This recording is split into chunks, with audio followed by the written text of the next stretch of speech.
Awesome. Yeah. But I want to ask you, now that you kind of have this experience, and does it still hurt when people betray? Absolutely. Betrayal is it just hurts me very, very, very badly because I give my all. I don't like I don't skimp on what I give. And so, and time is valuable. When you have poured into this person and they send their representative and you think that this person is all in and you have literally spent hours and hours of teaching them and showing them the way, and then they have the audacity to try to burn you or cut you or go behind your back and smiling in your face talking about you, when I don't know how to do that. See, I believe in karma. And karma is real. How do you think you're going to be successful when you burn somebody else? Like, I don't understand that. But it's not for me to understand. But it definitely hurts. To answer your question, absolutely. Because I'm still human. People think because we're the CEO and we make a certain amount of money, we have this certain status that we don't have feelings anymore. I definitely have feelings. And I be wanting to go beat your ass, but I can't. I know I can't do that. You know what I'm saying? I have too much to lose at this point, but I really can't afford to retaliate. And so that's also hard, that I always have to eat it and just shut up, you know, and vent to you. I call you friend. Guess what happens? You know, but that we have to keep those types of things amongst the CEOs and the bosses. So, cause we all have experienced it, you know, but absolutely, it definitely hurts. It hurts. But I mean, you know, what I can say over the time, I bounce back faster each time though. Cause it's one of those things, it's inevitable. Somebody's going to cut you. Somebody going to burn you. Somebody going to quit. Somebody going to leave. But the thing is, you can't let it consume you because it's life. Just thinking about the CEOs of Walmart, Target, and things like that. I mean, they don't even worry about it. They don't even worry about it anymore, I'm sure. Like another one going, all right, cool, next. So I think you kind of always need to be hiring anyway when you're looking in our industry too, because we kind of have a high turnover rate because people do decide the goal is, right, to hopefully teach someone, inspire someone to go start their own business. That's what my goal is. Like, if you're here with me, I'm giving you all the tools so you can go be great. And wherever your next path in life is, at least I set the foundation for you. And I know that that's my gift. I know that God has put me in this position to help others get where they want to go. But I want to celebrate you on your next level. Don't burn your bridge. Why would you do that? It don't make sense. Yeah.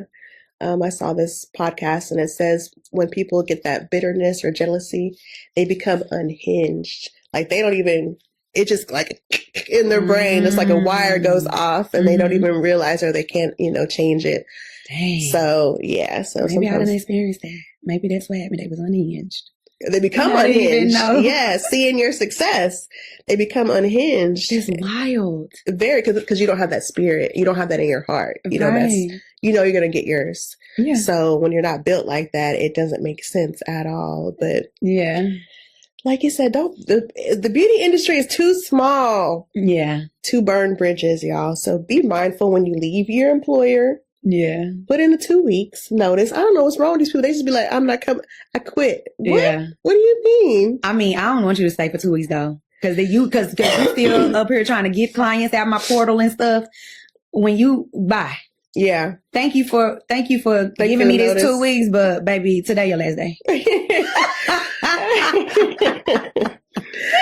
No need for the 2 weeks. Yeah. No, but for real. No, definitely be professional. Yes. Be professional. To keep the relationship. Yeah. Especially if there is no bad blood, most definitely. Right. But I will still waive that. You will? Like, thank you. I accept it today. I accept it. However, you know, today can be your last day. Okay. Are they welcome back if there's no bad blood? Possibly. I mean, yeah, Veronica came back. Mm-hmm. I had an esthetician that started with me when I first opened my storefront location.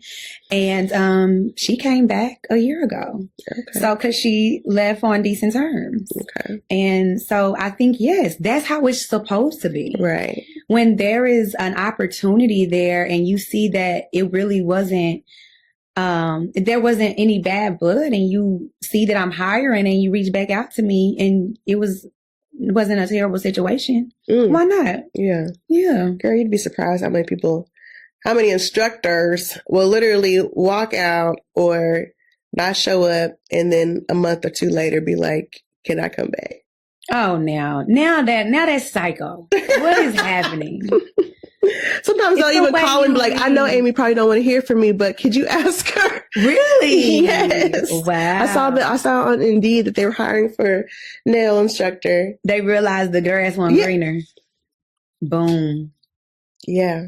Girl, I have some stories. But anyways, this is about Lonice in her 10th year of business.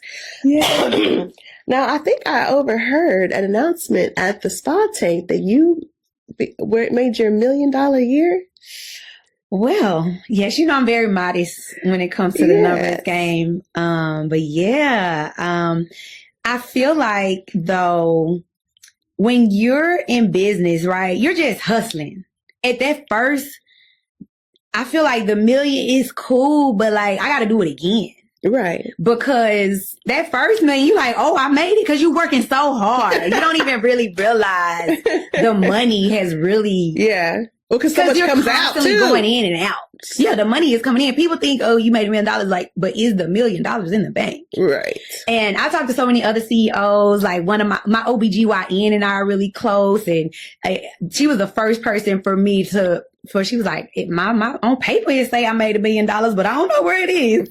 And I was like, I'm so happy I'm not alone in that boat. To hear a doctor say that same thing, where people don't really realize it's a lot. Like this, again, the envious spirit, right? They see, oh, we may have a nice handbag or we drive a nice car or whatever the case may be, but there is bills.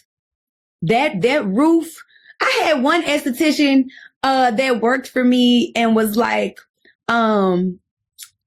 she didn't really realize that I had to pay.